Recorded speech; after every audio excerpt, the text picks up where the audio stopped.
Hey everybody, happy Tuesday.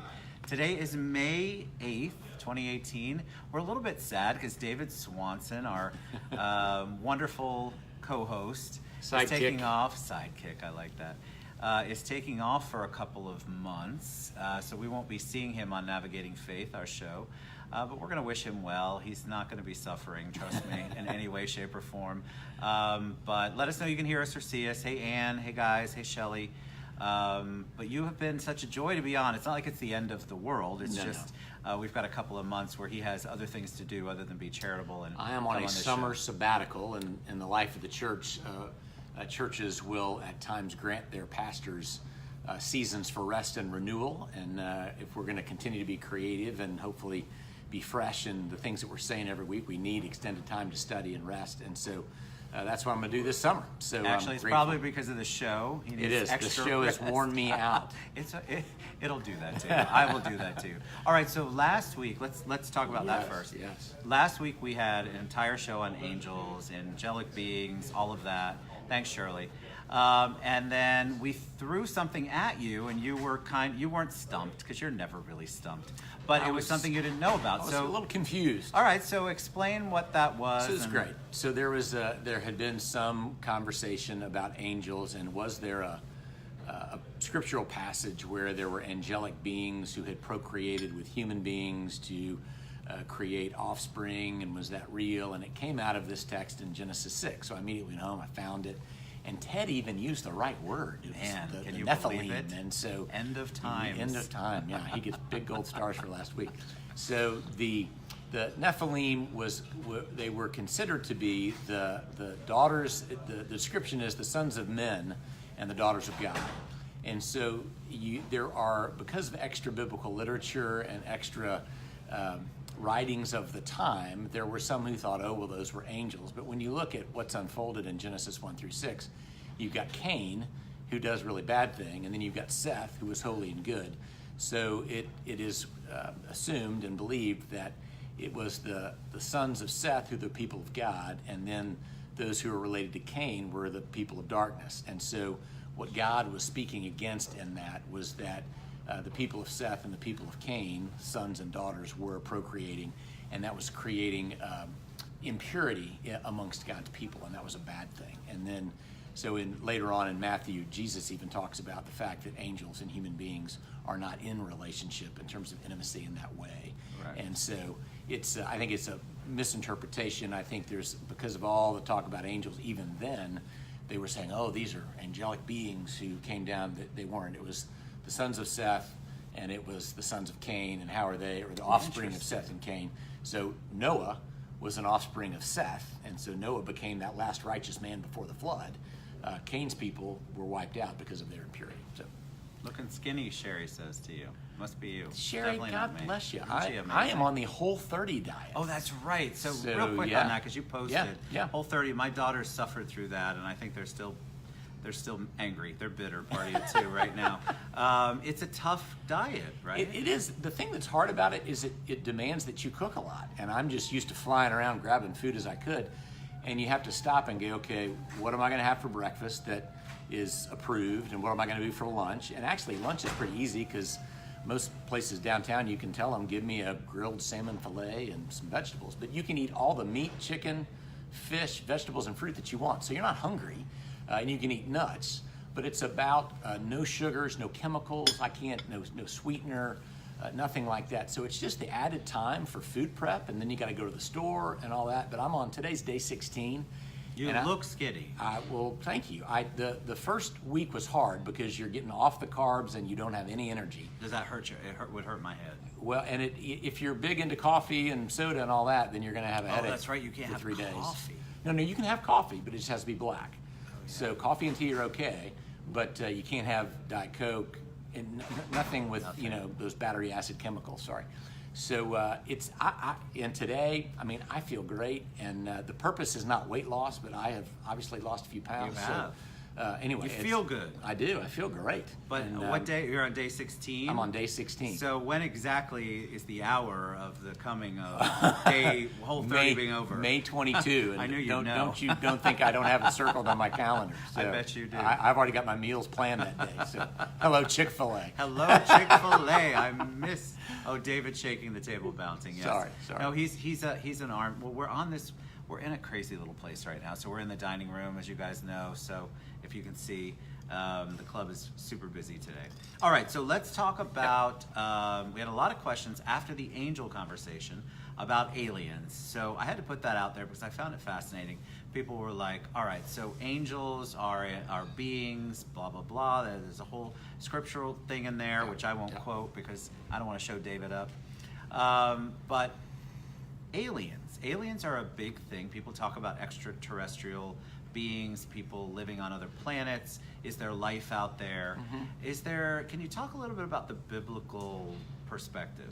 You know, I think that there's nothing really that you could say definitively in Scripture that says, is there life on other planets? You know, yes or no. All we know is that God created the heavens and the earth.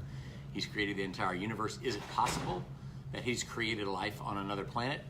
I think it's possible, but I don't know when you look at the purposes for which He made us and what's unfolding on this planet. I think that seems to be the full extent of what God is intending. So I, for one, would be very shocked to find there was other life on other planets. And when you look at, you know, scientifically speaking, there are 15 things that are necessary for human life to occur. And those 15 things have to line up absolutely perfectly. And the odds of those things lining up perfectly in order for life to exist on this planet, I mean, just statistically speaking, we should not be here. Just because you got oxygen and water and you have the conditions for life, that doesn't mean you get life at all. Right. You've got to have proteins and enzymes and cell creation, and all those things have to line up in exactly the perfect way to interconnect and create cells that create proteins and enzymes and life and all that.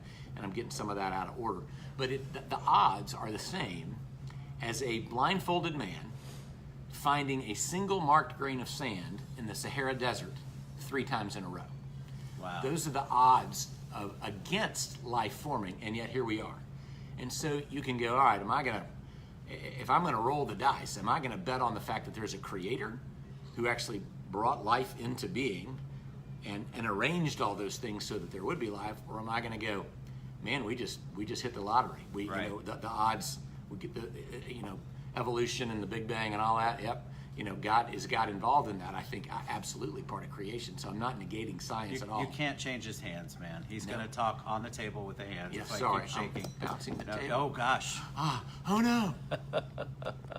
Yeah, if you cut off my hands and my arms, I would be mute. So. We just have to have you talk with your hands not on the table. Yeah, I'll talk like Pretend you're not at a podium. Yeah. So the alien thing. I love space exploration. I love science. I think science tells us about the breadth and depth of everything God made. So I'm all about exploring other worlds. I think that's awesome. So NASA, go. I love it. All right, so that's your answer to that question. We had a ton of questions about that because there's so much out there about life on Mars, life on other planets.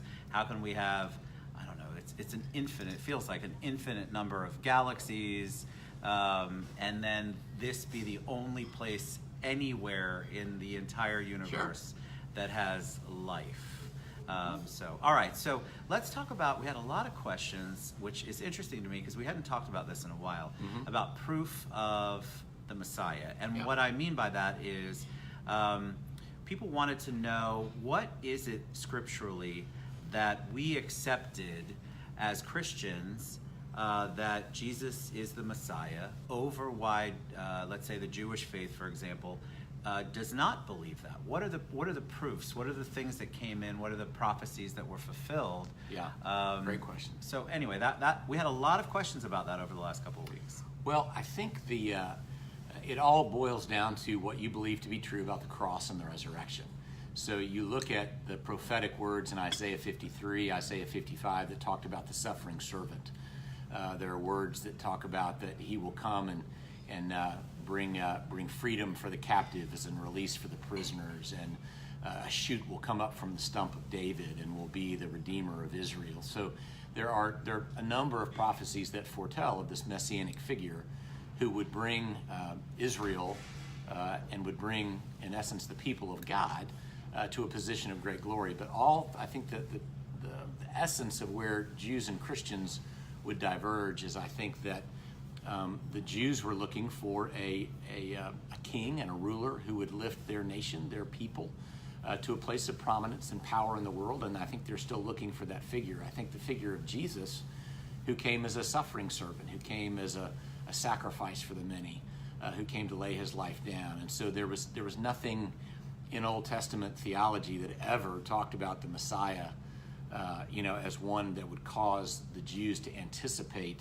that God would die, that there was going to be, that there was just nothing that would cause people of that day to believe that resurrection was even possible. And so there were allusions to it in Scripture, but they're only, I think, understandable as we look back on them. But as you look at the evidence, so Jesus said to the disciples that he would destroy the temple and rebuild it in 3 days. He says in Mark 9, I'm going to suffer, I'm going to be put to death, but the third day I'll rise again. So there are plenty of predictions that Jesus made about it. And then you have to say, okay, what do I believe to be true about the resurrection? Because if the resurrection's true, then Jesus is the Messiah, because he does what he says he was going to do, and everything kind of falls over like dominoes. So you look at a few things. Number one, you look at the fact that he appeared to more than 500 witnesses, and most of those witnesses were still alive at the writing of the majority of the New Testament. And so if people were just making up the stories of the resurrection, then there would be eyewitnesses who would have refuted that account. So, I've told my congregation, I could tell you today, I was the greatest high school basketball player in the history of my high school. The problem with that is all my teammates are still alive. and if as soon as they heard that, they'd go, that's a lie. So the same was true in Jesus' day. All the people who lived with Jesus and in and around Jesus were still alive at the time of the writing. The other thing that gives incredible proof and evidence to this is the fact that you can recreate almost all the New Testament through non-Christian historians of the time, like Tacitus and Josephus and others, who just, they had no skin in the game. They were just writing what they saw being demonstrated in these Christian people, and you can create so much of the evidence, so it just lends credibility to what is written in the Scripture. One of the other things that I think is significant is if you were making up the resurrection and you're trying to, let's say you're gonna fake and make a hoax world religion, you would never start it by putting the news that is central to the founding on the lips of a woman, because women in that day, they were not allowed to testify in a court of law. Their word was worth nothing. It's just how the culture was. So who was the first person, the first people to get the news about the resurrection? It was the women who went to the tomb. And then the women went and told the men. Where were the men? They'd all run off. Right. So you're not going to shame your leaders. You're not going to make the guys look like cowards and have the words of truth come out of it. If you're making it up, there's no way you do that. So it just lends veracity to the truth of what is written, that they had the words coming from a woman. You just wouldn't do that. The other thing that I think you have to look at is the disciples are huddled in this upper room, and they're scared to death because they think the same thing that happened to Jesus is going to happen to them. So how do you explain the disciples' behavior that goes from cowardly to all of a sudden they unlock the door, they're running all over the place, telling people about Jesus, and in fact, they refuse to stop doing it, even to the end that they die these horrible, gruesome deaths. So if they were making it up, do you think they go to their grave for a lie? Right. For a hoax? Does it make sense that they would have stolen the body to perpetuate the myth that actually brought them nothing but suffering and pain? Does it make any sense that the Romans took the body? Why would the Romans take a body to perpetuate the very myth they're trying to put down? Do you think they just forgot where he was buried? I mean, how much sense does that make? I mean, he's the leading figure of everyone at the time. They're not going to forget where they put the guy. So you go, what's the most plausible explanation for what happened to the body? He rose. Correct. And so when you look at the preponderance of the evidence, which I don't think many people do, then you conclude, okay, he rose.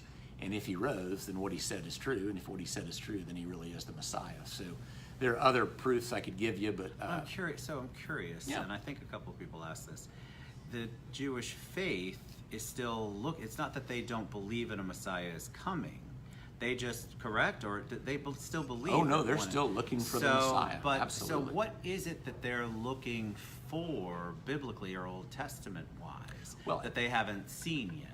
And I think that's where it'd be wonderful for us to have a rabbi come on, and because by no means, let me just give a disclaimer here, I'm no expert on Judaism, though I do believe there is obviously a distinct link between Judaism and Christianity. I think much of society is built on Judeo-Christian values and value for life and value for people and value for service, and so we have great linkage to the Jewish faith, but I do believe they're still looking for a Messiah who is going to be more kingly in nature, that would usher in God's kingdom, yes, but part of that would be an earthly kingdom. And Christians believe that that is true. We just believe that Christ came as the Messiah to forgive us for our sins, and we're living between the first coming and the second coming, and instead of waiting for the first arrival. So, but I think it'd be good for us to have I would love Rabbi to. on and talk about. I would love to. How I'm fascinated by it because we are so. It's very connected. We're all very connected, obviously.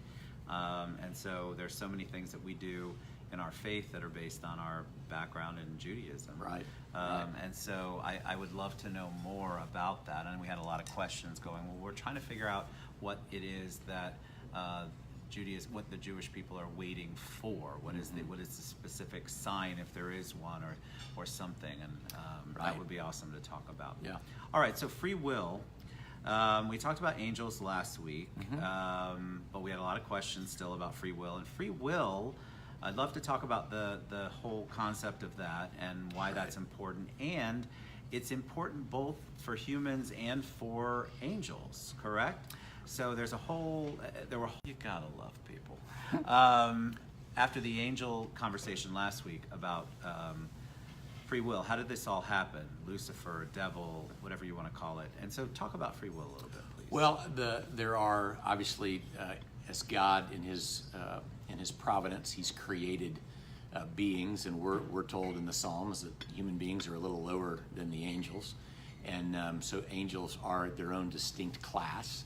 And apparently, because Lucifer made a decision to rebel, and he fell from heaven, and in that you can see that there is some element of free will. Now, we don't ever see that again, and so it's hard to kind of figure out, did God allow that in that one instance, or is that something that permeates through angelic beings? I tend to believe that's a one-time thing that God allowed, because if there's a good, then there also has to be an evil. So God was not the creator of evil, but he did allow a choice that then allowed that element to exist on the planet, because that's how we come to distinguish between what is good and righteous and holy, and then what is not. But in the scope of free will, you have to look at two things. You look at sovereignty, the sovereignty of God, that God is the creator of all things, and that he is the one who prevails. So there's not a single molecule that has the power or the ability to rise up and thwart the plan and purposes of God. So Psalm 33, the plans of the Lord prevails, the plans of the nations will come to nothing. So again, that's comforting to me as I look at all the things happening in the world and nation against nation. That's in God's hands, and there's nothing that can thwart his plan. Now, sometimes, in our rebellion, he's going to allow us to see the fruit of our choices. And so there may be painful times, and there may be suffering in the world.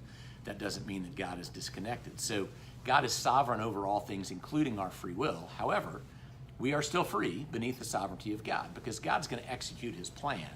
But if there was an ant, let's say, on the table that Ted and I are bumped up against, if there's an ant on the table and I want that ant to go down the hole in the middle of the table, that ant is completely free to choose whatever it wants to do. But I can put my finger in front of that ant enough times that I'm going to make it eventually go down that hole. Right. So the ant's free, but I'm the one who's ultimately in charge.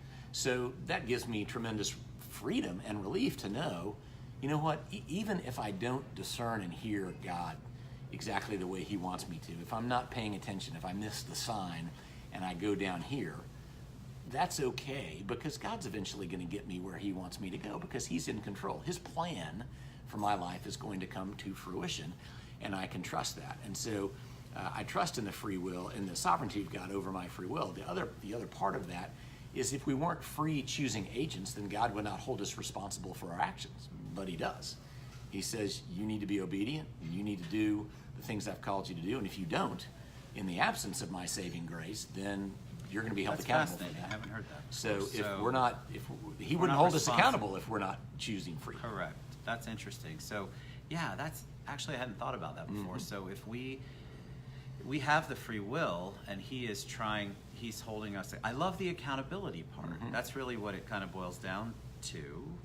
And we don't like the idea of the accountability and the justice, and we go, that the idea of punishment. God is one who punishes us, and we kind of, especially in our culture today, we're like, oh no, God just loves, and He doesn't really care what we do. But think about that for a second.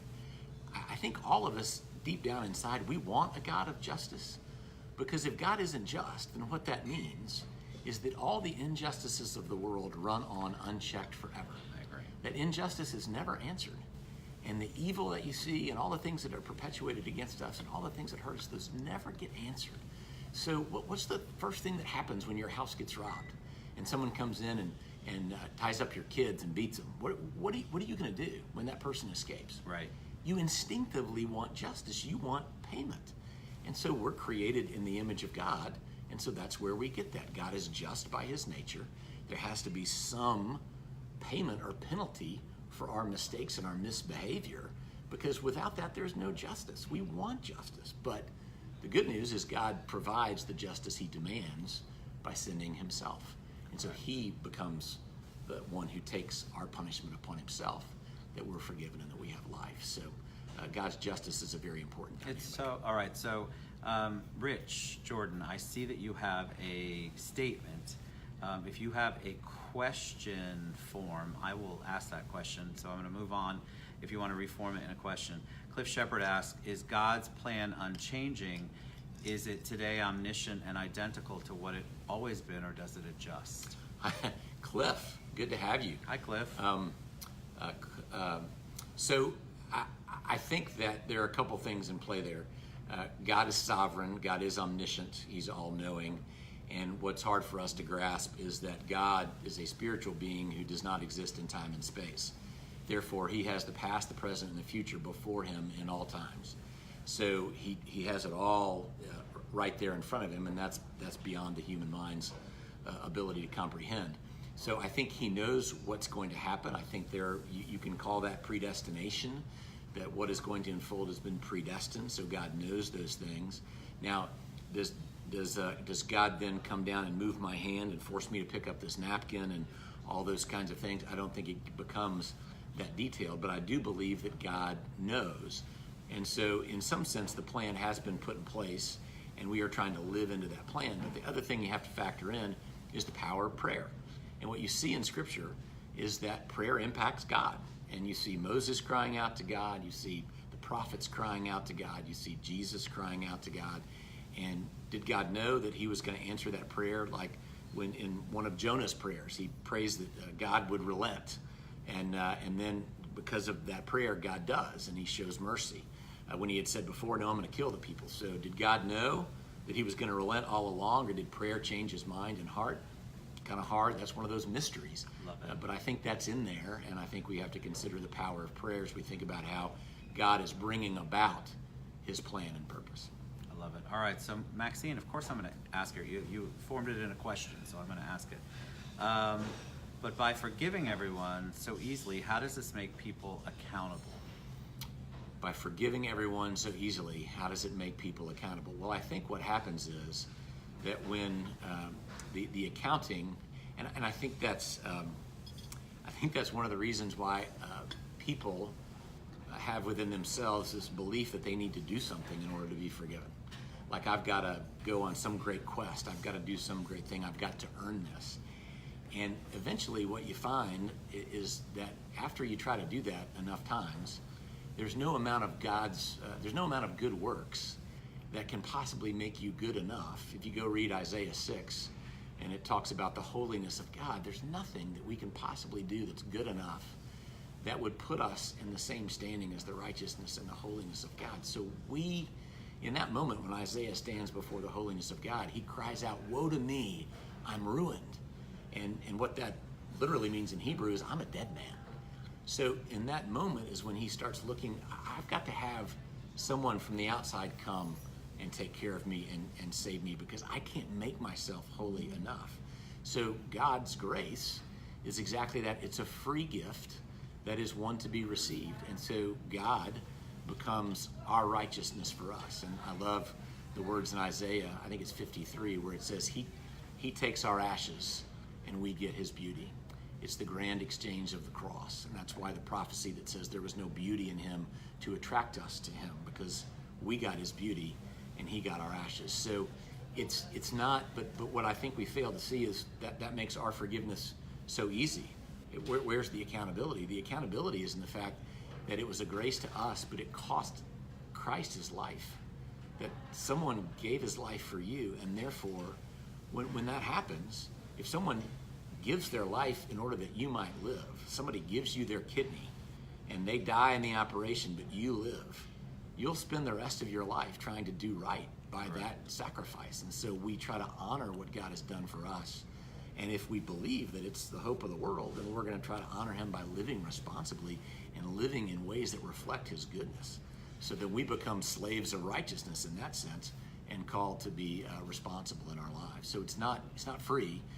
There's a great quote that Dietrich Bonhoeffer uses about cheap grace. So, just because I've been forgiven, and there were a lot of my friends in college, and they, I was Roman Catholic at the time, and we'd act like idiots all week and on the weekend, and then on Sunday we'd run to church and get our absolution and go back and live exactly the same way. That's a fundamental misunderstanding of grace and forgiveness. Right. So, do you feel like, and scripturally, forgiveness is it's scriptural, like God instructs us to be forgiving, but I feel like from a human experience, it's so freeing to be able to do that, because it doesn't.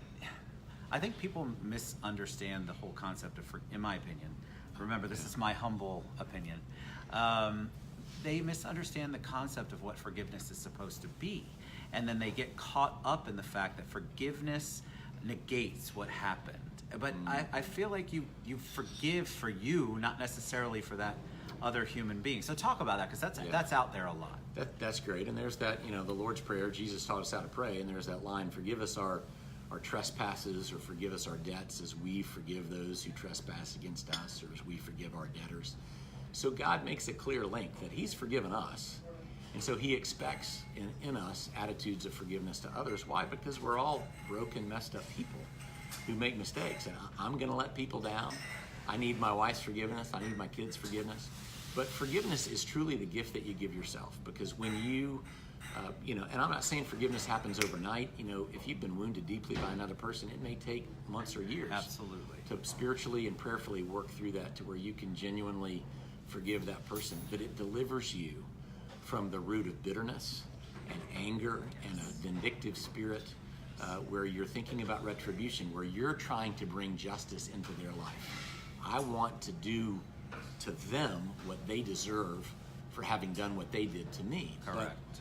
But I think what I have to ask myself is, do I actually know what that is? Do I know what's truly just? Like, is it an eye for an eye, or how do you interpret that? So when someone really, hurts and wounds me, and I want them to suffer the way I have, well then, what's fair in that? I'm not capable of that. That's where I'm glad I can forgive them. Now that doesn't mean I forget. That doesn't mean I put myself back in a situation where I could be potentially harmed and hurt again. Right. There's forgiveness, and then there's reconciliation. Reconciliation is a different thing. When you're reconciled to a person, now you're saying, okay, I want to be in this relationship again under these new parameters, and we're going to move forward together. And so that's why we talk about how God and man have been reconciled through Christ, and the relationship has been truly healed and brought together. You may forgive your spouse who was unfaithful to you and led to your divorce, but that doesn't mean you're going to put yourself back in that same path, for fear of being hurt again. You don't feel safe in that environment, and that's okay. It's the forgiveness part that I think frees you and from the bitterness and the anger and the vindictiveness, and allows your spirit to truly heal, that you might love again. And so I think that's a great question, Ted. Forgiveness is a very important concept. Agreed. All right, so David will be back at some point. Some point in the fall. When. In the fall. It's been a joy to have you on here. We're going to continue the show. David Pavlik's agreed to come on. David was our guest. He's a Messianic Jewish pastor. Is pastor the right word? Yep. Rabbi, to continue, because we all know we don't want me quoting scripture. I know enough to be dangerous, but it's just so important to continue on because I feel like we have such a following and a momentum.